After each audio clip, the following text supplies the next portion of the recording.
Hello friends, welcome to wonderland MST channel. இன்றைக்கி நம்ம என்ன பார்க்க போகிறோன்னா, இதுவும் ஒரு ப்ராடக்ட் ரிவ்யூ தான். மீஷோவில் வாங்கின ப்ராடக்ட் பற்றி ஒரு ரிவ்யூ பார்க்க போகிறோம். என்னோடய கிச்சனில் வந்து தவா, அப்புறமேட்டு தோசைக்கல் எல்லாமே வந்து அப்படி அப்படியே வச்சுருப்பேன். அதை ஒரு ஆர்கனைஸ் பண்ணுறதுக்காக ஒரு பிளாக் மெட்டல்லேருந்து மீஷோவில் ஒன்று ஆர்டர் பண்ணியிருந்தேன். சீரியஸாக சொல்கிறேங்க, செம்மையாக இருந்தது. அது வந்து 4 ரேக்ஸோடு வந்து இருந்தது.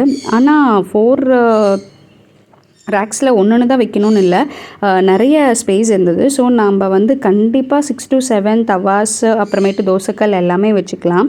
ஃபஸ்ட்டு வந்து நான் சிக்கன் செய்கிறதுக்காக ஒரு இரும்பு கடாய் யூஸ் பண்ணுவேன், அது வச்சேன். நெக்ஸ்ட்டு வந்து மினி தோசைக்கல் ஒன்று, நெக்ஸ்ட்டு வந்து நார்மல் தோசை சுடுறதுக்காக யூஸ் பண்ணுற தவா ஒன்று, அது வச்சேன்.